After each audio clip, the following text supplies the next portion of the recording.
সবাইকে স্বাগত জানাচ্ছি গ্লোবাল পয়েন্টে। আজকের আন্তর্জাতিক আলোচনায় থাকছে পাকিস্তান ও আফগানিস্তানের সীমান্তে বাড়তে থাকা সংঘাতের প্রভাব ছড়িয়ে পড়েছে পুরো দক্ষিণ এশিয়ায়। চীন উদ্বিগ্ন, ভারত কূটনীতিকগণ শক্ত অবস্থানে, আর আন্তর্জাতিক মহল চাইছে শান্তিপূর্ণ সমাধান। কি ঘটছে ডুরান্ট লাইনের দুই প্রান্তে, আর এর প্রভাব কি হতে পারে বৈশ্বিক রাজনীতিতে? চলুন জানি বিস্তারিত। বিশ্বজুড়ে ক্রমেই জটিল হয়ে উঠছে ভূরাজনৈতিক পরিস্থিতি। একদিকে ইউরোপে চলছে ইউক্রেন সংঘর্ষ, অন্যদিকে মধ্যপ্রাচ্যে নতুন করে অস্থিতিশীলতা। ল্যাটিন আমেরিকায় অর্থনৈতিক অনিশ্চয়তা। এমন প্রেক্ষাপটে দক্ষিণ এশিয়া দেখা দিয়েছে আরেকটি নতুন আশঙ্কা। ঐতিহাসিক ডুরান্ট লাইনের সীমান্ত সংকট ঘিরে আবারও মুখোমুখি হচ্ছে পাকিস্তান ও আফগানিস্তান। দীর্ঘদিন ধরেই দুই দেশের সীমান্তে অনিয়মিত গোলাগুলির ঘটনা ঘটলেও সাম্প্রদায়িক মাসগুলোতে পরিস্থিতি আরও সংবেদনশীল হয়ে উঠছে।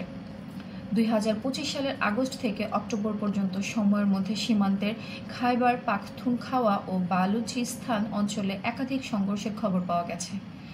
পাকিস্তান অভিযোগ করছে আফগান সীমান্তের ভেতর থেকে তেহরিকে তালেবান পাকিস্তান বা টিটিপি সদস্যরা তাদের ভূখণ্ডে প্রবেশ করে হামলার চেষ্টা করছে। অন্যদিকে আফগানিস্তানের বর্তমান প্রশাসনের দাবি, পাকিস্তান সীমান্তে টহল বাড়িয়ে বারবার তাদের সার্বভৌম সীমা লঙ্ঘন করছে। এই ঘটনাগুলো নিয়ে আন্তর্জাতিক মহলেও শুরু হয়েছে আলোচনা। চীন, যারা পাকিস্তানের অন্যতম প্রধান অর্থনৈতিক অংশীদার, এখন এক অস্বস্তিকর অবস্থায় রয়েছে।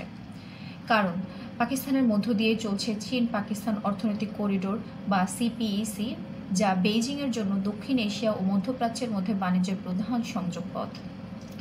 ডুরান্ট লাইন এলাকার সংঘর্ষ বাড়লে এই করিডোর নিরাপত্তা ও বিনিয়োগ সরাসরি হুমকির মুখে পড়তে পারে বলে মনে করছে চীনা বিশ্লেষকরা। চীন চাইছে ইসলামাবাদ ও কাবুল দ্রুত সংলাপে ফিরে আসুক, যাতে আঞ্চলিক বাণিজ্য ও জ্বালানি প্রকল্পগুলো স্থিতিশীল থাকে। তবে বাস্তবে দুই দেশের সীমান্তে সেনা মোতায়েন ও নজরদারি বাড়ছে, যা পরিস্থিতিকে আরও জটিল করছে। অন্যদিকে ভারতের কূটনৈতিক অবস্থান এখানে তুলনামূলকভাবে শক্ত হয়েছে। পাকিস্তান ও আফগানিস্তানের টানাপোড়েন বাড়ায় আন্তর্জাতিক পরিসরে ভারত এখন আরও নির্ভরযোগ্য ও স্থিতিশীল অংশীদার হিসেবে গড়ে উঠেছে।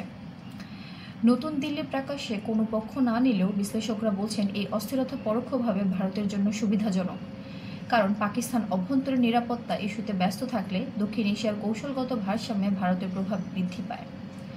আফগানিস্তান ও ভারতের সম্পর্ক সাম্প্রতিক সময়ে কিছুটা উন্নত হয়েছে।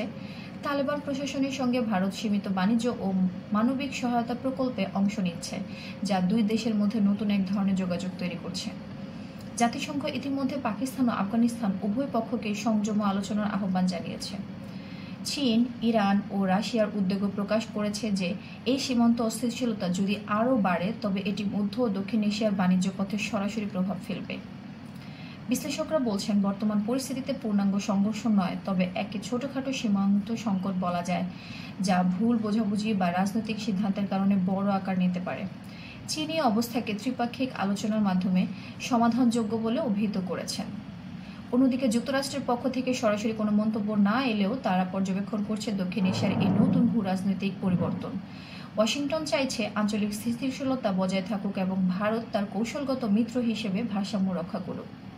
সবশেষে প্রশ্ন থেকেই যাচ্ছে, যদি কখনো পাকিস্তান ও আফগানিস্তান সীমান্ত সংকটের বাইরে গিয়ে বড় আকারের সংঘাতে জড়িয়ে পড়ে, তাহলে আন্তর্জাতিক পরাশক্তিগুলোর অবস্থান কি হবে? চীন কি তার অর্থনৈতিক স্বার্থ রক্ষায় সক্রিয় ভূমিকা নেবে নাকি নিরপেক্ষ থাকবে? ভারত কি কূটনৈতিক সুবিধাকে বাস্তব প্রভাব হিসেবে রূপ দিতে পারবে? বিশ্ব এখন নতুন এক ভূরাজনৈতিক বাস্তবতার দিকে এগিয়ে যাচ্ছে, যেখানে প্রতিটি সিদ্ধান্তের ফলাফল পুরো অঞ্চলের স্থিতিশীলতার উপর প্রভাব ফেলতে পারে। সময়ই বলে দেবে দক্ষিণ এশিয়া শান্তির পথে এগোবে নাকি নতুন কোনো জটিলতার দিকে। পরিস্থিতি এখনও অনিশ্চিত, তবে আন্তর্জাতিক বিশ্লেষকদের মতে যে কোনো দেশের সীমান্ত সংকট কেবল স্থানীয় ইস্যু নয়, বরং বৈশ্বিক প্রভাব ফেলতে পারে। আপনারা কি মনে করেন, পাকিস্তান ও আফগানিস্তানের এই সীমান্ত পরিস্থিতিকে আঞ্চলিক স্থিতিশীলতার জন্য বড় চ্যালেঞ্জ হয়ে উঠবে? আপনার মতামত জানাতে কমেন্ট করুন। ভিডিওটি তথ্যবহুল মনে হলে লাইক দিন, শেয়ার করুন আর সাবস্ক্রাইব করুন গ্লোবাল পয়েন্টে, যাতে বিশ্বের গুরুত্বপূর্ণ খবর জানতে পারেন সবার আগে।